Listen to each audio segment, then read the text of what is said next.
You are not exhausted because life is demanding. You are exhausted because your mind never stops kneeling to everything that touches it. A message arrives and your peace is gone. Someone pulls away and your thoughts begin chasing. One small delay, one cold reply, one moment of silence from the world, and suddenly your inner state no longer belongs to you. That is how power disappears. Not in one dramatic collapse, but in tiny surrenders repeated all day long. Most people think manifestation begins with desire. It does not. It begins with nervousness, with grasping, with the quiet panic of feeling that if you do not force life, life will forget you. So they overthink, over-explain, overreact, and call it effort. But a restless mind cannot build a powerful life because it turns every outside movement into an inside disturbance. And the cost is far heavier than people admit. You lose clarity, you lose restraint, you lose the kind of presence that makes opportunities move toward you instead of away from you. What you call bad luck is often just inner chaos wearing different clothes. What you call being ambitious is often fear of not being enough. And most people never see it. They keep trying to control outcomes while remaining completely unable to control the one thing every Stoic knew mattered first, the mind interpreting it all. That is where the real problem lives. And that is where everything begins to change. You think your problem is that you don't have enough control. That's the illusion. Your real problem is that you are trying to control the wrong things. Look closely at your day. Not the big decisions, the small, invisible ones. The moment your phone lights up and your attention snaps toward it without permission, the second someone's tone changes and your mood follows immediately after.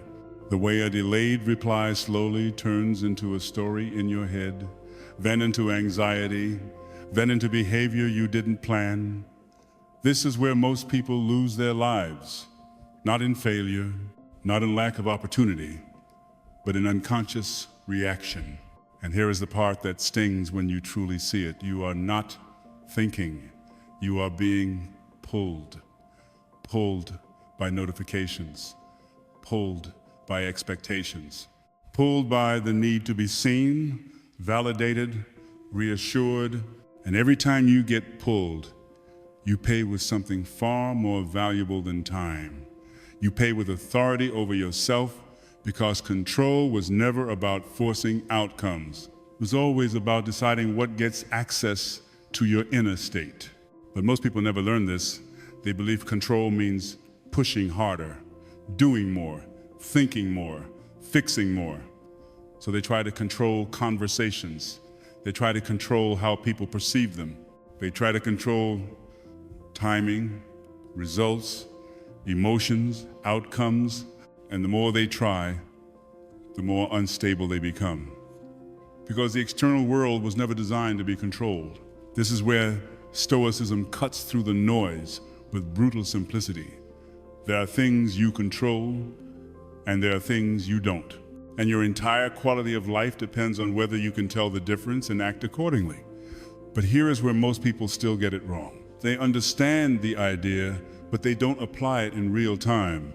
They say, I can't control what others think, yet they replay conversations in their head for hours. They say, I can't control outcomes, yet they obsess over results they haven't even reached yet. They say, I should stay calm. Yet one small disruption ruins their entire state. So knowledge becomes decoration, not transformation. And this is why nothing changes. Because knowing what you control is not enough. You have to live inside that boundary. You have to feel it in the exact moment your emotions try to drag you out of it. When someone disrespects you, when something doesn't go your way, when silence makes you uncomfortable, when uncertainty starts whispering in your ear. That is the real test. Not when life is smooth, but when your instinct is to react. Because reaction feels natural, immediate, justified. But reaction is also where power leaks out of you the fastest. You send the message too quickly. You explain more than necessary. You chase clarity from someone who already showed you confusion. You try to fix what was never yours to fix, and afterward, you feel it. That quiet drop in self-respect, that subtle awareness that you moved out of alignment with who you could be.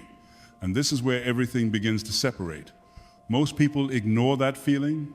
They distract themselves, they justify it, they repeat it. But a different kind of person notices. They don't just ask what happened, they ask, why did I give that situation access to me?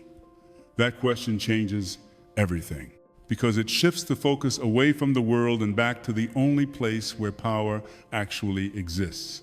Your response, not what happened, not what was said, not what didn't happen, your response. This is the line most people never cross. They stay busy managing life, but never master the one thing creating their experience of it. And until you understand this, no amount of effort will feel enough, because you will always be reacting to something, always adjusting, always slightly off balance. But once you see it clearly, once you truly understand that your mind is not supposed to react to everything, something begins to shift. You stop trying to control the world and you start controlling access to yourself. And that is where calm begins to appear.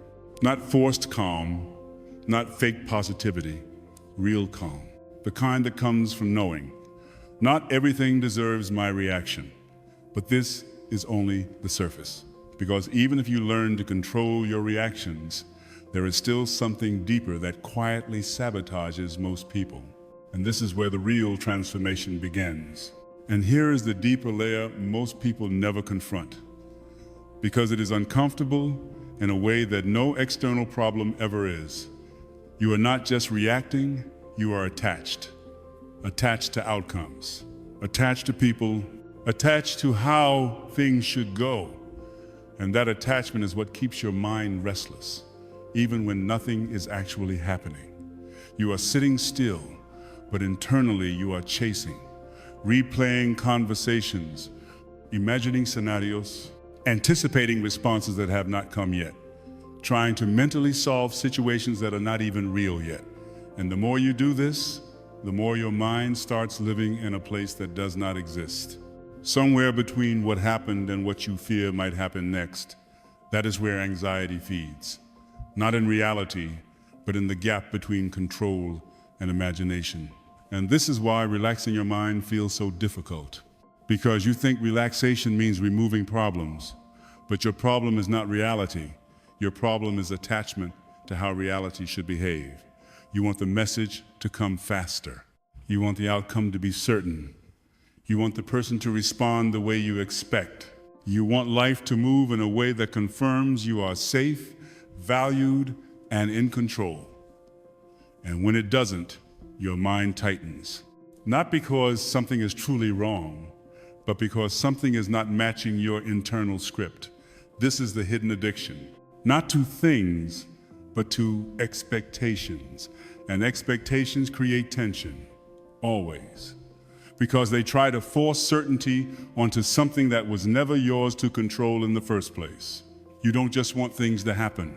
You want them to happen your way, on your timeline, with your desired emotional outcome attached. And when reality refuses to obey, you suffer, quietly, constantly. But here is the shift that changes everything. Detachment is not about not caring. It is about not binding your inner state to what you cannot command. It is the ability to experience something without needing it to complete you, to move towards something without needing it to validate you, to desire without depending. That is power. Because the moment you no longer need a specific outcome to feel stable, you become dangerous in a way most people will never understand. You stop negotiating your peace. You stop chasing clarity from people who are unclear. You stop over-investing in things that have not earned that level of importance. And suddenly, your mind has space again, not because life became perfect, but because you stopped gripping it so tightly. Think about how most people approach what they want. They lean forward, they obsess, they check constantly. They read into everything. Their energy becomes sharp, restless, needy, and without realizing it, they push away the very thing they are trying to attract. Because nothing repels faster than subtle desperation. You can feel it in conversations, you can feel it in relationships, you can feel it even in silence. The more someone needs something from you, the more their presence starts to feel heavy. And people withdraw from that, not consciously, but instinctively. This is why manifestation, in the way most people understand it, fails. Because they try to attract from a place of lack, from a place of tension, from a place that is constantly asking, is it here yet? But real attraction does not come from asking. It comes from being, from embodying a state that is already full, already grounded, already stable, without the outcome. And this is where Stoicism becomes something far deeper than philosophy. It becomes leverage. Because when you truly detach, you stop leaking energy into things that are uncertain. You stop giving emotional weight to every small shift in your environment. You stop needing constant reassurance, and that changes how you move. You become slower, but more precise, quieter, but more impactful, less reactive, but more in control. And people notice this, even if they cannot explain it. They feel it in the way you don't rush to reply, in the way you don't over-explain, in the way you don't chase resolution when something is unclear. There is a weight to you now, a kind of stillness that does not ask for permission. And that stillness is what most people are unconsciously searching for in others.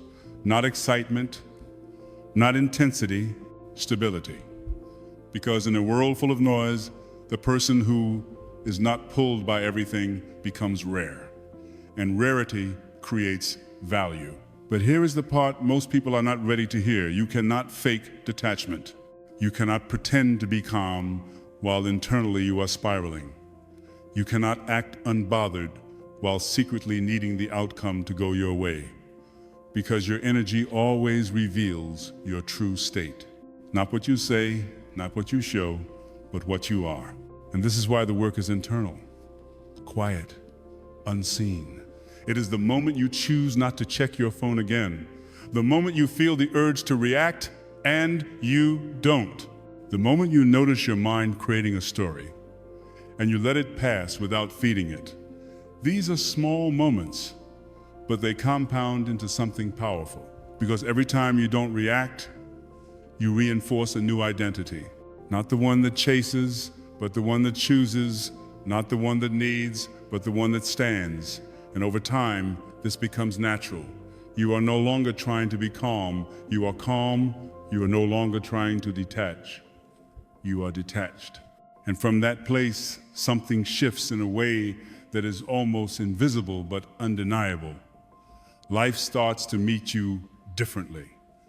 Not because the world changed, but because you did.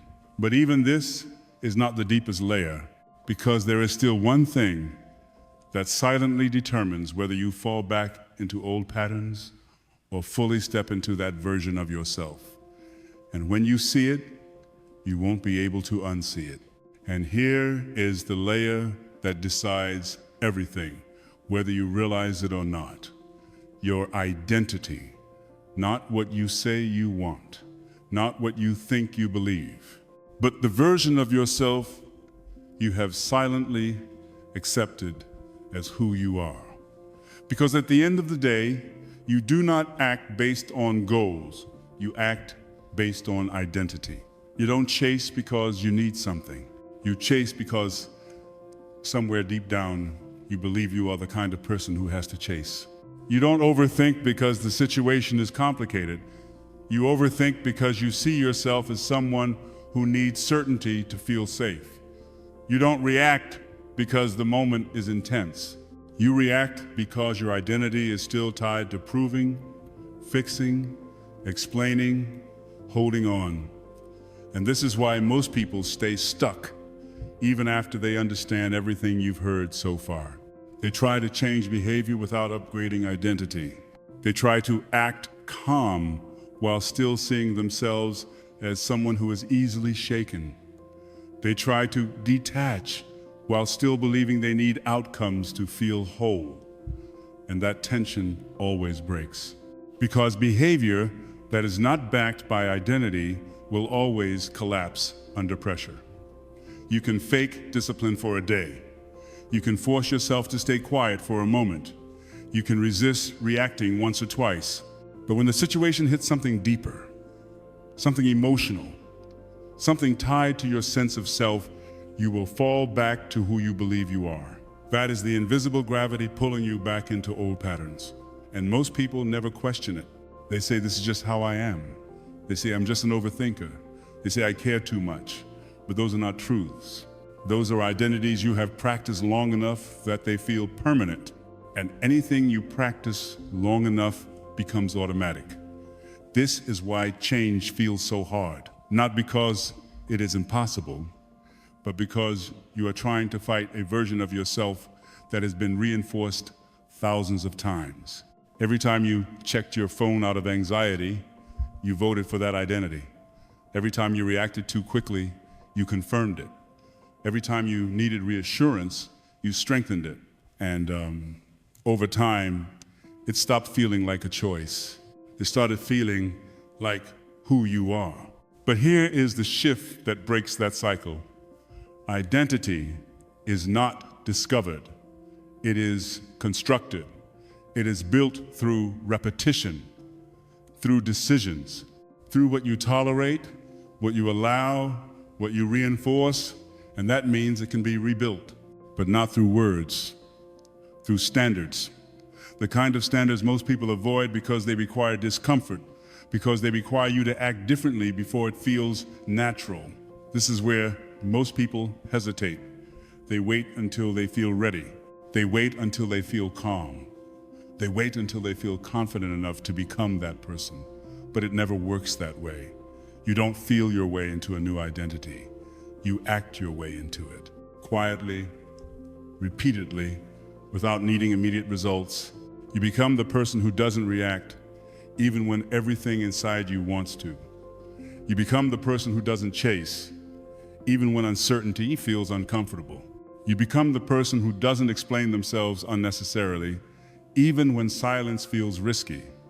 And at first, it will feel unnatural, forced, almost like you are holding back something that wants to come out, because you are holding back the old identity, the one that needed validation, the one that needed control, the one that needed to be seen, understood, reassured. And every time you don't feed it, it weakens, slowly, quietly, until one day, something shifts.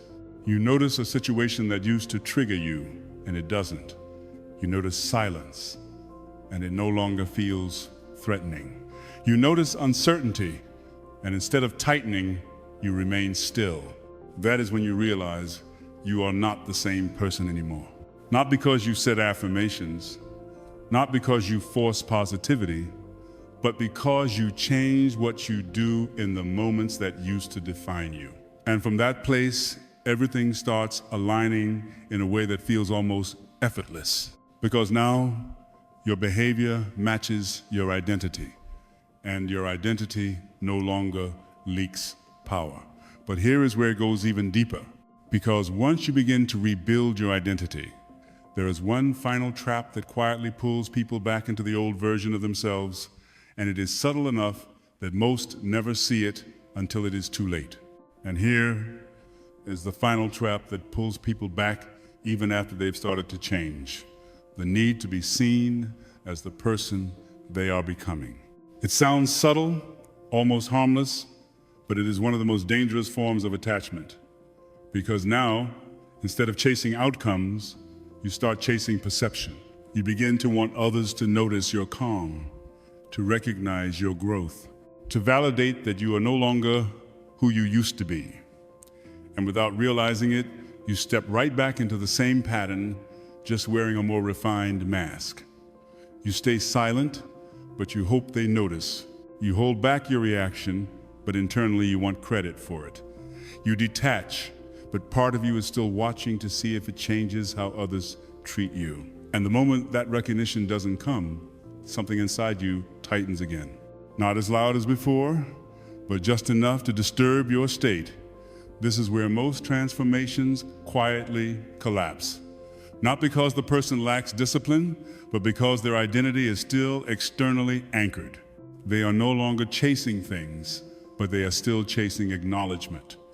And that is enough to break your center, because the moment your behavior depends on how it is perceived, it is no longer yours.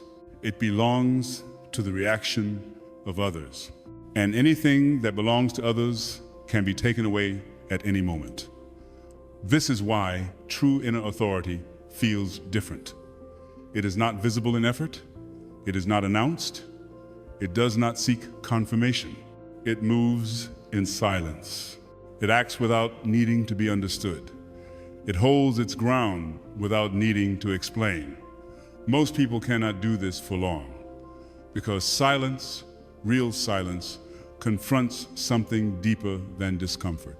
It confronts the ego, the part of you that wants to be recognized, the part that wants proof that you matter, the part that feels uneasy when your actions are not acknowledged. And if you are not aware of it, it will quietly take control again. You will start explaining more than necessary. You will start revealing your intentions. You will start breaking your own restraint just to feel seen. And each time you do that, you give away something subtle but powerful, your independence from external validation. This is why restraint is not just about holding back reactions. It is about holding back the need to be perceived, the need to be understood, the need to be confirmed. Because when you remove that need, something rare begins to form. You become internally complete, not perfect, not emotionless, but grounded in a way that does not fluctuate based on feedback. You do what aligns, not what is rewarded. You remain silent, not because you have nothing to say, but because you have nothing to prove. And that changes how you move through the world. Your energy becomes clean, no hidden agenda, no subtle grasping, no quiet need behind your actions. And people feel that, even if they cannot explain it. They trust it, they respect it, not because you demanded it, but because you stopped needing it. And here is the paradox most people never understand. The moment you no longer need recognition, you become someone who is naturally recognized. The moment you stop trying to be seen, you become impossible to ignore. But by then, it no longer controls you. And that is the difference. Because now, your calm is not a strategy. It is who you are. Your silence is not avoidance. It is strength. Your detachment is not distance. It is clarity. And from that place, manifestation is no longer something you try to do. It becomes something that happens as a side effect of how you exist. You attract not because you chase, but because there is no longer anything in you that repels. No tension, no desperation, no instability, just presence, just control, just quiet certainty. And that is where most people stop understanding you, because they are still trying to get things. While you have become someone, things come too. But even now, there is one final piece that determines whether this becomes permanent or whether you slowly drift back into the old patterns without even realizing it. And it comes down to something most people ignore every single day. And here's what quietly decides whether everything you've built so far becomes real or slowly dissolves without you noticing. What you give your attention to every single day. Not the big moments, not the dramatic decisions, the small, repeated focus points that shape your inner state without asking for permission. Because attention is not neutral, it is currency. And most people are spending it like they have an unlimited supply. You wake up, and before your mind even stabilizes, you hand your attention away to notifications, to other people's opinions, to problems that are not even yours to carry yet. And from that moment on, your state is no longer self-directed. It is externally programmed. You think you are thinking your own thoughts, but you are reacting to inputs you never chose consciously. And this is why your mind feels heavy. Not because life is overwhelming, but because your attention is scattered across too many things that do not deserve it. You check something once, then again, not because it matters, but because your mind has been trained to seek stimulation. You scroll, not because you want to learn, but because stillness feels unfamiliar. You replay situations not because they require solutions, but because your attention has nowhere else to anchor itself. And slowly, without realizing it, you lose the ability to stay with yourself. This is the hidden cost. Not distraction, disconnection from your own center. Because a mind that cannot hold its attention cannot hold its power. It will always be pulled toward the loudest signal, the most emotional trigger, the most immediate stimulation, and that means your life will always be shaped by whatever captures you in the moment, not by what actually matters. This is why most people feel like they are drifting, not because they lack direction, but because their attention is constantly hijacked before they can act on it. And this is where everything begins to lock in or fall apart.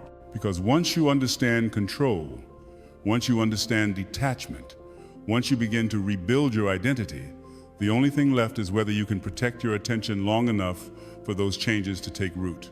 If you can't, you will keep resetting yourself. You will have moments of clarity, followed by long periods of unconscious consumption. You will feel strong, then suddenly reactive again. Not because you failed, but because you allowed your attention to be diluted. And diluted attention cannot sustain a powerful identity. This is why discipline is not just about what you do, it is about what you refuse to engage with, what you choose not to look at, what you decide is not worth your mental space. Because every time you engage with something, you are feeding it. And whatever you feed grows in your mind. Feed distraction, and you strengthen restlessness. Feed comparison, and you strengthen insecurity. Feed chaos, and you strengthen emotional instability. But the opposite is also true. When you start choosing your focus with intention, something begins to stabilize. You are no longer pulled in every direction. You are no longer reacting to every small shift. Your mind starts to feel quieter, not empty, clear, like a surface that is no longer constantly disturbed. And in that clarity, something powerful happens. You begin to see things as they are, not as your emotions distort them. You begin to respond, not react. You begin to move with precision instead of urgency. And that is where real momentum starts. Not from forcing action, but from removing interference. Because most people don't lack discipline. They lack protected attention. They are trying to build something stable on top of a mind that is constantly being interrupted. And it doesn't work. It never will. But when your attention becomes intentional, when you stop allowing everything to enter your mind freely, you become selective. And selectivity creates strength. You no longer give energy to things that do not align. You no longer entertain thoughts that lead nowhere. You no longer allow small disruptions to turn into internal chaos. And this is where the shift becomes undeniable. You are no longer trying to relax your mind. Your mind is relaxed because it is no longer overloaded. You are no longer trying to manifest. Things begin aligning because your energy is no longer fragmented. You are no longer chasing control. You are living from it. But there is still one final integration that determines whether this becomes your default state or just another phase that fades with time. And it comes down to how you move when no one is watching, when nothing is urgent, and when there is no immediate reward. And this is where everything either becomes real or quietly disappears without a trace. Because it is easy to feel in control when something just triggered you. It is easy to stay calm when you are aware of being tested. But the real shift is not built in intense moments. It is built in the quiet ones, the ones no one sees, the ones that don't feel important enough to matter. How you sit with yourself when there is nothing demanding your attention. How you behave when there is no urgency pushing you. How you move when there is no reward waiting at the end. This is where your identity is either reinforced or replaced by old patterns. Because when nothing is happening, your mind will reveal what it has been trained to do. It will reach for stimulation. It will look for something to check, something to consume, something to react to. Not because it needs to, but because it is not used to being still. And most people fail here. Not loudly, quietly. They break their own focus with small, seemingly harmless actions. One scroll, one unnecessary check, one moment of giving in to boredom, and it doesn't feel like a big deal. But that is exactly why it is dangerous. Because these are the moments where your standards are tested without pressure, and if your standards only exist when you feel motivated, they are not standards, they are moods. This is the difference between people who transform and people who reset over and over again. One group treats small moments as irrelevant. The other understands that small moments are everything. Because identity is not built in grand actions. It is built in repetition, in consistency, in what you do when it doesn't feel like it matters. You don't become disciplined when life is intense. You become disciplined when life is quiet.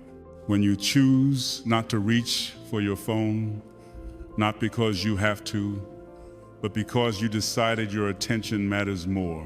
When you sit in silence, not because you are forced to, but because you are no longer afraid of it. When you allow boredom to exist without immediately trying to escape it, this is where control becomes natural. Because now you are not reacting to something.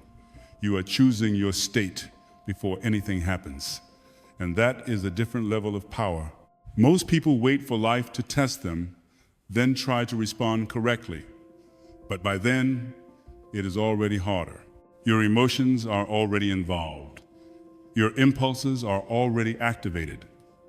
But when you train yourself in stillness, in quiet, in moments that seem insignificant, you build a baseline, a kind of internal stability that doesn't depend on circumstances.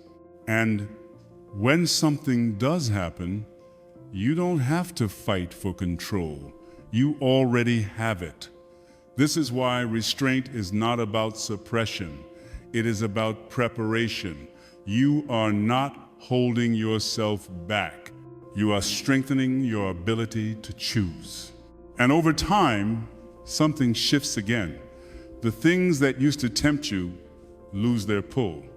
The habits that used to feel automatic start to feel optional. The need to constantly engage starts to fade. Not because you forced it, but because you stopped feeding it. And in that space, a new kind of presence appears. One that is not rushed, not scattered, not dependent on constant input, just steady, just aware, just grounded. And this is where most people start to feel something unfamiliar. Not excitement, not intensity, but peace.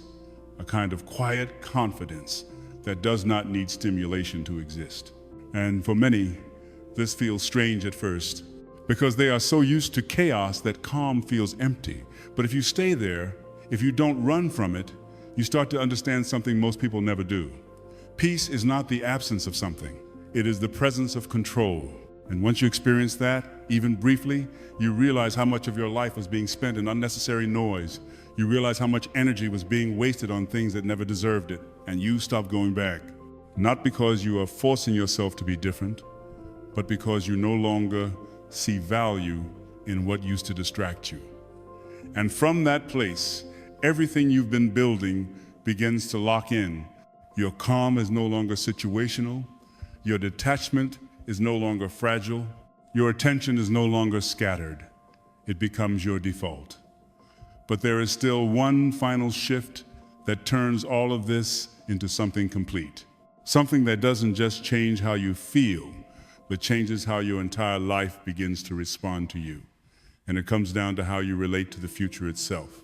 And here is the final shift, the one that turns everything you've built into something permanent. The way you relate to the future.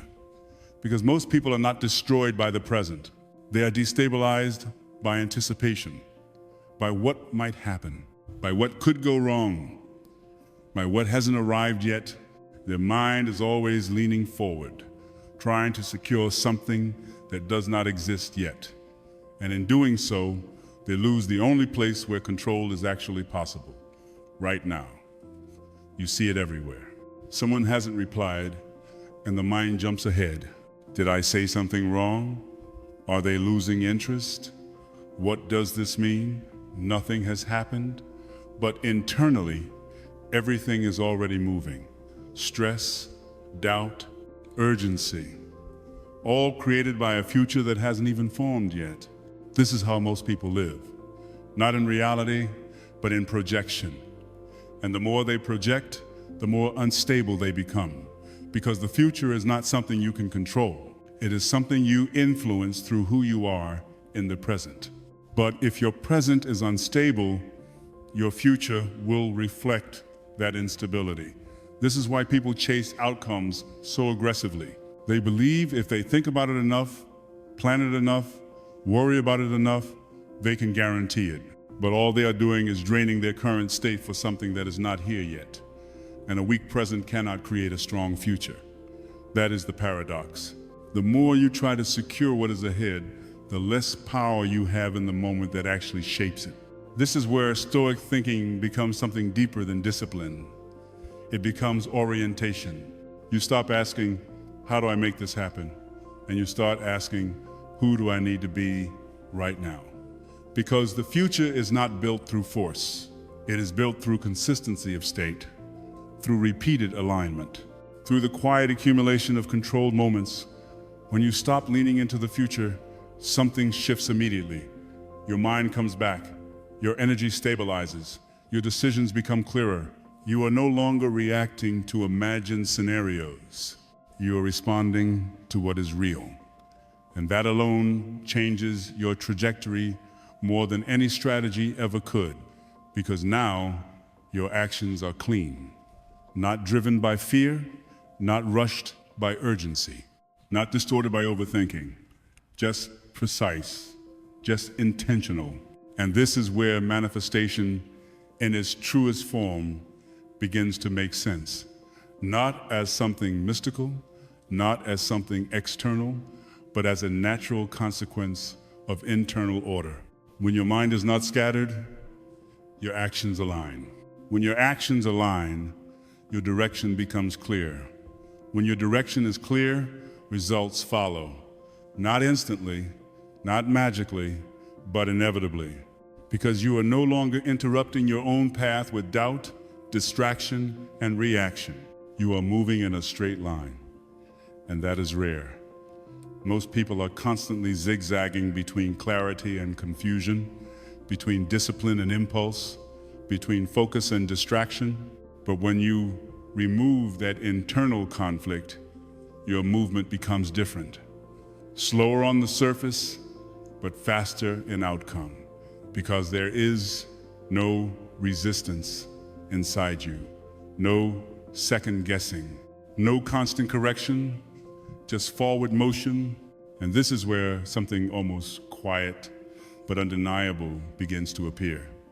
Trust, not in the future, not in outcomes, but in yourself, in your ability to handle whatever comes, in your ability to remain stable no matter what shifts externally. And that kind of trust removes urgency, because you no longer feel like everything has to go your way for you to be okay. You are okay either way. And from that place, your relationship with the future changes completely. You no longer chase it. You allow it to unfold while you stay anchored in the present. You no longer try to control every variable. You control your state, your actions, your attention, and you let the rest arrange itself. This is what most people misunderstand. Letting go is not giving up. It is removing interference. It is trusting that if you stay aligned, if you stay disciplined, if you stay grounded, what is meant to come will not need to be forced. And what is not meant to stay will not be held by tension anyway. And this is where everything finally comes together. Your mind is no longer restless. Your identity is no longer unstable. Your attention is no longer scattered. Your actions are no longer reactive. And your future is no longer something you fear or chase. It becomes something that naturally reflects who you are becoming. And at that point, manifestation is no longer a concept. It is simply the result of living in control. And when you reach this point, something quiet but irreversible settles in. You start to see your past differently, not as a series of bad outcomes, but as a pattern of uncontrolled reactions. You realize it was never the rejection that broke you, it was the meaning you attached to it. It was never the delay that made you anxious, it was the story you built around it. It was never the silence that hurt, it was your inability to sit with it without turning it into something personal. And once you see that clearly, you stop blaming life. Not in a dramatic way, in a grounded, almost indifferent way, because now you understand most of what drained you was never external. It was internal mismanagement. And that realization is not comfortable. It removes excuses. It removes the idea that something out there needs to change first. It places everything back into your hands. But it also gives you something most people never truly experience: ownership. Real ownership, not just over your actions, but over your state, over your energy, over your direction. And from that place, your standards begin to solidify. You no longer negotiate with your impulses the way you used to. You don't say, just this once. You don't justify breaking your own discipline because you feel off. Because now you understand that every small break is not just a moment, it is a vote for who you are becoming. And you have already seen where the old votes lead. So you move differently, more quietly, more deliberately. You don't need to announce your growth. You don't need to prove that you've changed. Because the proof is not in what you say, it is in what you no longer do. You no longer react to everything. You no longer chase clarity from confusion. You no longer give your attention to things that weaken you. You no longer build your state on things you cannot control. And because of that, your life starts to feel different. Not louder, not more exciting, but more stable, more precise, more yours. And this is where the real shift happens. You stop asking, how do I get what I want? And you start living in a way where what you want becomes a natural extension of who you are. You don't need to force respect. You carry yourself in a way that makes it inevitable. You don't need to chase opportunities. You become someone who is ready when they appear. You don't need to control outcomes. You control your inputs so consistently that outcomes begin to align. And even when they don't, you remain unchanged. That is the difference. Your stability is no longer conditional. It does not depend on things going your way. It does not collapse when something unexpected happens, because your center is no longer outside of you, it is within you. And that makes you dangerous in a way most people will never understand, because now nothing easily moves you. Not praise, not rejection, not delay, not uncertainty. You experience them, but you are not defined by them. You respond, but you are not controlled by them. And that is what true calm looks like. Not passive, not weak, but grounded, controlled, intentional. And from that place, life begins to open in ways that feel almost effortless. Not because it suddenly became easy, but because you are no longer creating resistance against it. You are no longer fighting reality. You are moving with it from a place of control instead of fear. And that is the quiet secret behind everything you've been searching for. It was never about getting more. It was about becoming someone who was no longer disturbed by less. Because when you reach that point, you are no longer chasing a better life. You are living one.